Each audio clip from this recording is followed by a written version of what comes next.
questions. So we have a pharmacology question. I know a lot of students say that they struggle with pharmacology. So I threw in this question here so we can get a little bit more practice.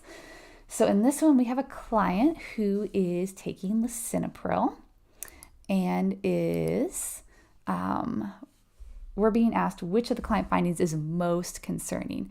So again, this is a prioritization type question. So in theory, all of these could be concerning, right? But we're being asked which is the most concerning. So in my head, that flags to me which one is most likely to cause an imminent risk to their health or well-being.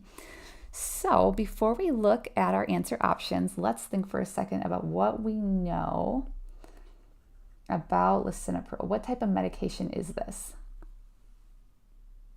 This is an ACE inhibitor, right? And what do we use it for? We use it to lower blood pressure. What are some common side effects of ACE inhibitors? It can cause that dry cough, right?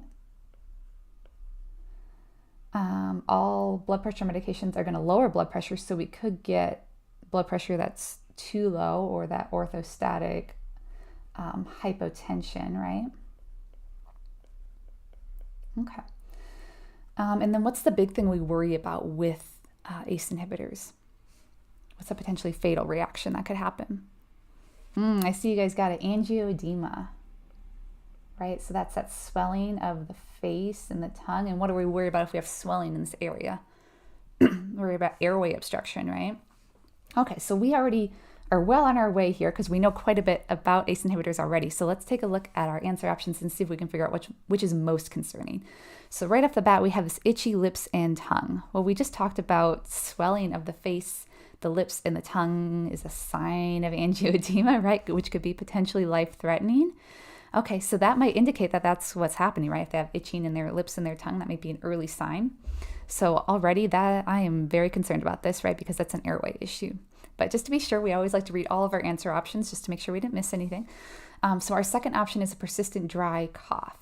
Well, we already know that's a common side effect of ACE inhibitors, and that can be bothersome for sure, but typically not fatal, right? So I'm not too concerned about that. We have a blood pressure of 142/92. So it's high. It's not a hypertensive crisis, though. It's higher than what I would expect it to see for somebody who is medicated for hypertension. So that might be a sign that our lisinopril isn't working so well. So maybe they need a higher dose or a different blood pressure medication, but nothing life-threatening about that, right? All right, and then our last option is feeling lightheaded when standing quickly. What could that be a sign of? That's a sign of what? Orthostatic hypotension, right? So we definitely need to educate our client that they need to be standing up slowly, changing positions slowly so that they don't fall over, right? But that's not a life-threatening issue, right? So it looks like everybody agrees with me that we are liking number 1, right? That's a sign of angioedema, which could be an airway issue, right? Are we all liking that one? Should we check our answer? All right, yes, we are correct.